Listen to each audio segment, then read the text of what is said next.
Welcome to Lady Gucci. எல்லாரும் எப்படி இருக்கீங்க? Hope all are doing so good.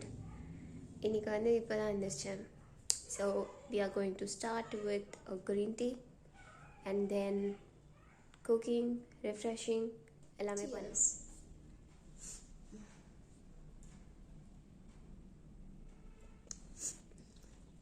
என்ன அவசரமே இல்லாமல் இப்போ எங்கள் வீடு சைலண்ட்டாக இருக்குது. நான் மட்டும் தான் இருக்கேன்.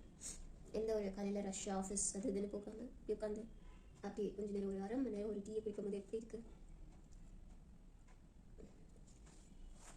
இல்லை நான் வந்து ஹனிலாம் சேர்க்கவே இல்லை, அப்படியே தான் குடிக்கிறேன். பட் இது அப்படியே குடிக்கிறது கொஞ்சம் கஷ்டமாக தான். ஹனி வேணால் சேர்த்துக்கலாம்.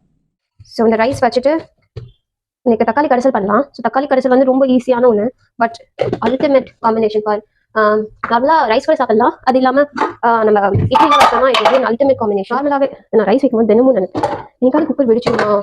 ஒரு 6th ஸ்டாண்டர்ட்லாம் படிக்கும்போது எங்கள் அம்மா வந்து குக்கர்லாம் வச்சுட்டு என்னை பார்த்துக்க சொல்லிட்டு போவாங்க. 3 விசில் வந்து ஆஃப் பண்ணிட்டு எனக்கு அதுக்குள்ள குக்கர் வேற மாதிரிலாம் சத்தம் போட்டால் நான் அதெல்லாம் ஐயோ சாதா குக்கர் வெடிச்சிடக்கூடாது அப்படி இப்படின்னு குக்கர் கிட்டே போய் நிற்பேன். எல்லாரும் குக்கர் வெடிச்சிருமோன்னு ஓடி வந்து வெளியில பால்கனில எல்லாம் நின்றுப்பேன்.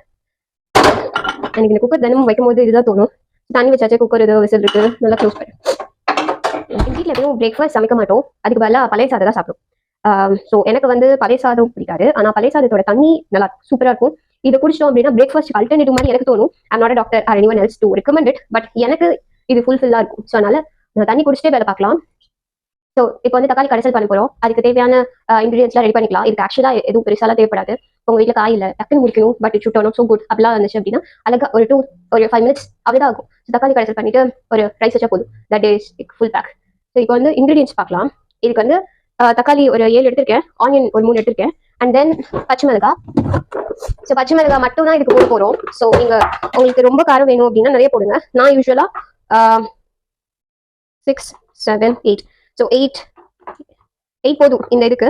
உங்களுக்கு 9 கூட போட்டுக்கலாம். ஸோ இன்னும் காரம் வேணும்னா இன்னும் போட்டுக்கோங்க, ஏன்னா வேற நம்ம எந்த மசாலாஸும் ஆட் பண்ணவே போறதில்லை. ஸோ இவளுக்கா எல்லாம் ரெடி பண்ணியாச்சு. இப்போ எப்படி குக் பண்ணுறதுன்னு பார்க்கலாம். ஸோ நம்ம கேஸ் ஆன் பண்ணிட்டு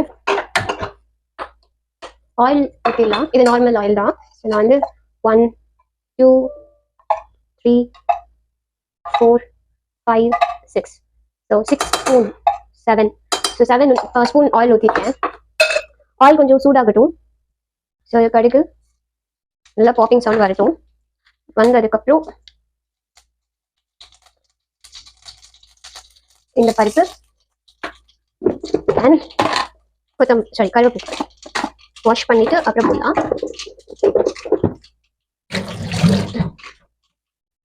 ஓகே, இப்போ இந்த இதை இது போட்டலாம். கேஸ் ரொம்ப கம்மியா வச்சுக்கோங்க. ஆனியன் போட்டுறேன். ஆனியன் கொஞ்சம் லைட்டா ப்ரௌன் ஆகட்டும், அதுக்கப்புறம் மீதி எல்லாம் போட்டுடலாம். ஓகே, இப்போதைக்கு ஆனியன் மட்டும் போட்டுருக்கேன்.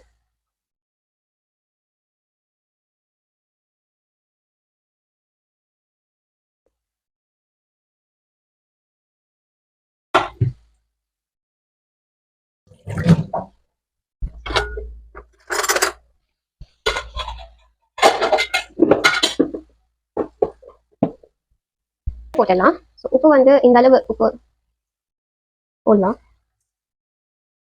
வேணும்னா அதுக்கப்புறம் போட்டுக்கலாம் பார்த்துட்டு.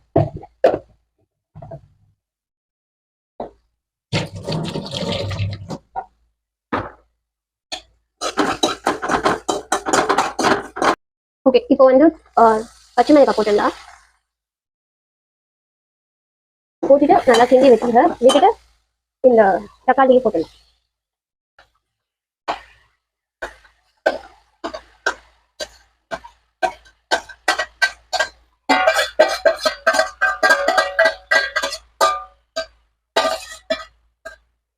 இதை போட்டுட்டு நீங்க வந்து இது நல்லா கிண்டி விட்டுருங்க.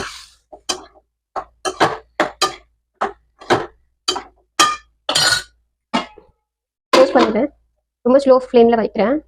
க்ளோஸ் பண்ணிட்டு இது குக் ஆகட்டும். ஸோ அதுக்குள்ள நம்ம ஏற்கனவே நான் ஒர்க் ஸ்டார்ட் பண்ணிட்டேன். ஸோ ஒர்க் பார்த்துட்டு இன்னும் இது ஒரு 10-15 minutes ஆகும். ஸோ அது வரைக்கும் நம்ம ஒர்க் பார்க்கலாம்.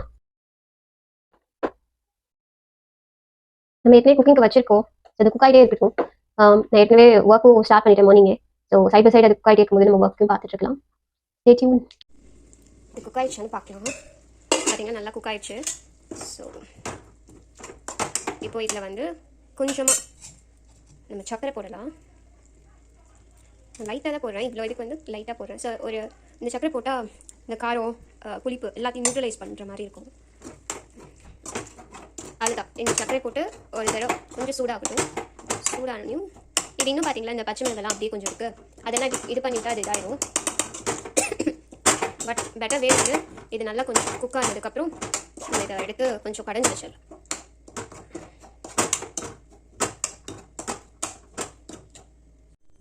ஹாய், ஏற்கனவே சமைச்சு முடிச்சிட்டோம், சாப்பிட்டாச்சு. இப்போ மணி ஈவினிங் 6 ஆகுது. ஒர்க் போயிட்டுருக்கு. வாஷிங் மிஷினில் போட்டு துணியில் அப்போ வாஷ் ஆயிடுச்சு. இதை காய போட்டுட்டு அப்புறம் ஒர்க் அப்படியே போயிட்டுருக்கோம். இது சமைச்சது உங்களுக்கு பிடிச்சிருந்துச்சுன்னா நீங்களும் பண்ணி பாருங்கள், இது சூப்பராக இருக்கும் கண்டிப்பாக. ஸோ சமைச்சிட்டு கமெண்ட்டில் நீங்கள் பண்ணது எப்படி வந்திருக்குன்னு சொல்லுங்கள். And stay tune. பாய்.